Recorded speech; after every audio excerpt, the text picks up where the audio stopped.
Praise the Lord. जय मसीह की। आज की पवित्र महासभा में प्रभु यीशु मसीह आपको ब्लेस करेंगे, छुएंगे, चंगा करेंगे। आज आपको वचन बड़े इत्मीनान से सुनना है और लिखना है। जैसे आप सुनेंगे वचन को, लिखेंगे वचन को, परमेश्वर आपकी जिंदगी से गरीबी को, बीमारी को, समस्या को, अंधकार की शक्ति को, जादू टोने को हवा में उड़ाकर भस्म करेगा। आमीन। क्या बिलीव करते हैं? हालेलुया। कमेंट बॉक्स में लिखे हाँ प्रभु, मैं तो विश्वास करता हूँ। देखिए, जब इज़राइली लोग बड़े संकट में थे, दबाव में थे, समस्या में थे, तब परमेश्वर ने उनसे बात की। आमीन। आज परमेश्वर आपसे भी बात करता है। आज परमेश्वर आपसे कुछ कहना चाहता है, आपकी सुनना चाहता है। देखिए, आप मेरे साथ पढ़े निर्गमन की पुस्तक 23 अध्याय और उसका 22 वचन। लिखा है, यदि तू सचमुच उसकी माने और जो कुछ मैं कहूँ वह करे, तो मैं तेरे शत्रुओं का शत्रु और तेरे द्रोहियों का द्रोही बनूंगा। ये परमेश्वर ने निर्गमन 23 अध्याय उसका 22 वचन में वादा किया।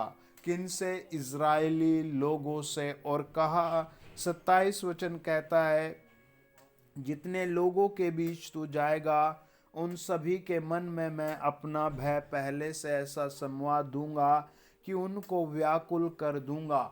ये वादा परमेश्वर ने इज़राइली लोगों से दिया था। आज यही वादा परमेश्वर आपसे देता है, आपकी पत्नी से, बहन से, बेटी से, आपके बच्चों से, हर एक जन से प्रभु ये वादा देता है। और जब प्रभु कोई वादा आपसे करता है तो आप समझे वो आपकी ज़िंदगी में इन्हीं दिनों पूरा होगा। वो आपकी ज़िंदगी में जुड़ा रहेगा और आप हर क्षेत्र में विक्टोरी पाएंगे। आमीन। जब वचन आदमी भूल जाता है, जब वचन लोग भूल जाते हैं, जब वचन सेवक भूल जाता है, तब क्या होता है? हालेलुया। आपने समझा इस बात को?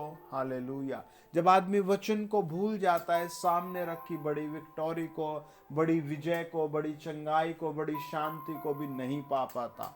वो हासिल ही नहीं कर पाता, उसे पकड़ ही नहीं पाता।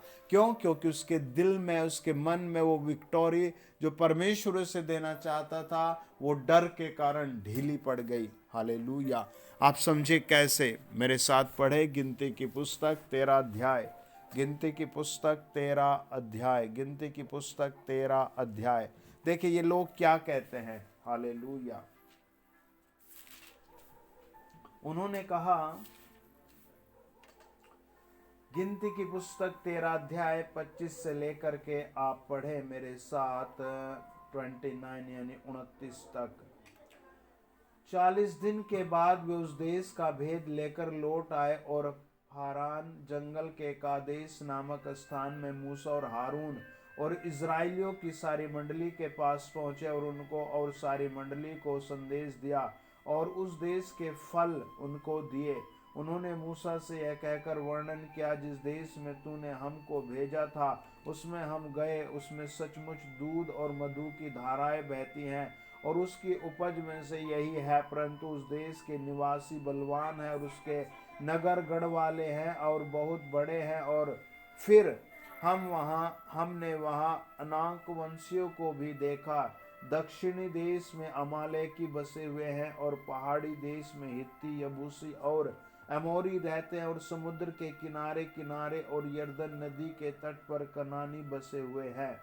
ये बात इज़राइली लोग आकर के परमेश्वर के दास मूसा से कहते हैं कि हम वहाँ गए थे, वहाँ दूध और मधु की धाराएं बहती हैं, लेकिन वहाँ 2, 3, 4 चीज़ें नहीं, बहुत खतरनाक चीज़ें भी हैं।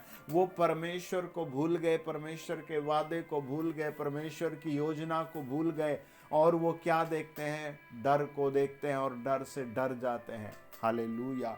आज आपको भी परमेश्वर आज के दिन समझाना चाहता है, सिखाना चाहता है, बात करना चाहता है। कई लोगों के जीवन में कोई दास बड़ा इंप्रेशन ले आता है, लेकिन फिर वही आदमी उसी दास से डिमोटिवेट हो जाता है, निगेटिव हो जाता है, उससे बात भी नहीं करता, उसकी सुनता भी नहीं। क्यों? क्योंकि उसके मन में तो डर था और वो डर काम करता रहा। वचन तो आया ही नहीं, वचन तो उसने देखा ही नहीं, परमेश्वर पर तो उसने भरोसा किया ही नहीं, परमेश्वर की तो उसने सुनी नहीं।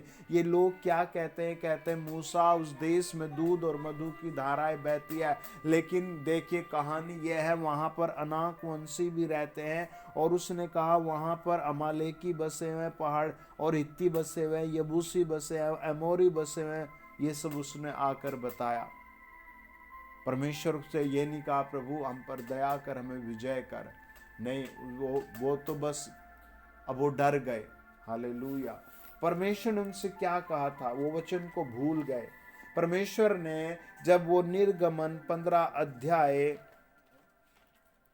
और उसका 6 वचन पढ़ते हैं, हालेलुया, लिखा है, हे यहोवा तेरा दाहिना हाथ शक्ति में महाप्रतापी हुआ है। हे यहोवा तेरा दाहिना हाथ शत्रुओं को चकनाचूर कर देता है। वो ये बात भूल गए, वो ये बात भूल गए, ये बात उनके मन से भूल मिट चुकी है। ऐसे कितने लोग हैं जिनके घरों से, दिमाग से परमेश्वर का वचन मिट चुका है। वो फिर से शराब पीने लगे, वो फिर से लड़ाइयों में है, वो फिर से मुकदमों में है, वो फिर से कर्जे में है, वो फिर से अंधकार में है। जानते हो शैतान आपसे कौन सा परिश्रम छीनना चाहता है? आप प्रभु के घर में ना जाए। जानते शैतान को क्या फायदा हो? जब आप अपने में रहते हैं तो आप बस निराश रहते हैं। जब आप प्रभु में आते हैं, प्रभु के घर में आते हैं, जब आप निखरते हैं, आप वचन सुनते हैं, लेकिन आप अपने ही भाषा में वचन को पढ़ लेते हैं, अपने ही स्वभाव में वचन को देख लेते हैं, और फिर आप टूट जाते हैं, गिर जाते हैं, रुक जाते हैं। कितनों को शैतान ने इसी फंडे से आज भी हरा कर रखा है। हालेलुया। निर्गमन 14 अध्याय में जब हम वचन को पढ़ते हैं तो वहां क्या घटना घटी थी। हालेलुया। वचन बताता है मूसा अकेला किनारे पर खड़ा था, सब लोग चिल्ला रहे थे, और उनके पीछे फिरौन और फिरौन की सेना रथ लेकर के दौड़ी चली आ रही थी। हालेलुया। देखे मेरे साथ पढ़े निर्गमन 14 अध्याय और उसका 9, 10, 11 वचन। फिरौन के सब घोड़ों और रथों और सवारों समेत इस मिस्री सेना उनका पीछा करके उनके पास जो पीहा हीरोत के पास बाल सपोन के सामने समुद्र के तट पर डेरे डाले पड़े थे जा पहुंची। जब फिरौन निकट आया तब इजराइलियों ने आंखें उठाकर क्या देखा कि मिस्री हमारा पीछा किए चले आ रहे हैं, और इजरायली अत्यंत डर गए और चिल्लाकर यहोवा की दोहाई दी, और वे मूसा से कहने लगे, क्या मिस्र में कब्रें न थी जो तू हमको वहां से मरने के लिए जंगल में ले आया है? तूने हमसे यह क्या किया है कि हमको मिस्र से निकाल लाया है? क्या हम तुझसे मिस्र में यही बात न कहते रहे कि हमें रहने दे कि हम मिस्रियों की सेवा करें? हमारे लिए जंगल में मरने की अपेक्षा मिस्रियों की सेवा करना अच्छा था। ये बात वो लोग बोलते हैं। हालेलुया।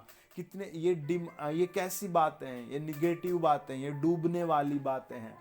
ये टोटल पूरे घराने, पूरे इजराइलियों को डुबोने वाली बातें थी। उनमें एक आदमी खड़ा रहा, उसका नाम मूसा था। मूसा देखो क्या कहता है। मूसा ने लोगों से कहा, डरो मत, खड़े खड़े वह उद्धार का काम देखो जो यहोवा आज तुम्हारे लिए करेगा, क्योंकि जिन मिस्रियों को तुम आज देखते हो उनको फिर कभी न देखोगे। अगर आप पति हैं या पत्नी हैं या भाई हैं या माता पिता हैं, अगर आप यही बात अपने बच्चों से कहें, बेटा डर मत, हमें पवित्र रहना है, हमें प्रभु बढ़ाएगा, इस साल बढ़ाएगा, प्रभु हमें और बढ़ाएगा, तो आपकी हालत कुछ और हो सकती है। आमीन। आपका भविष्य कुछ और हो सकता है। आमीन। अगर आपकी पत्नी या आपका पति निगेटिव है और आप भी यही कह रहे हैं कुछ नहीं होगा, कुछ नहीं होगा, तो कुछ भी नहीं होगा। ये सब लोग डर गए। फिरौन की सेना वास्तव में उनके पीछे है और डर का ही माहौल है, लेकिन मूसा अपनी ओर से बड़ी बात करता है और कहता है, मैं देख रहा हूँ आज वो काम होगा जो अद्भुत है, अजीब रीति का, अचंभित काम है। आप भी ऐसे अपने घर में कहे, आज वो दिन है जब परमेश्वर तुम्हें 100 गुना बढ़ाएगा। परमेश्वर हमारी तरक्की करेगा, परमेश्वर हमें सुरक्षित रखेगा। हालेलुया। और देखिए 14 वचन में क्या हुआ। यहोवा आप ही तुम्हारे लड़ेगा, इसीलिए तुम चुपचाप रहो। तब यहोवा ने मूसा से कहा, तू क्यों मेरी दुहाई दे रहा है? इज़राइलियों को आज्ञा दे कि यहाँ से कूच करे, और तू अपनी लाठी उठाकर अपना हाथ समुद्र के ऊपर बढ़ा और वह दो भाग हो जाएगा। तब इज़राइली समुद्र के बीच होकर स्थलीय स्थल पर चले जाएंगे।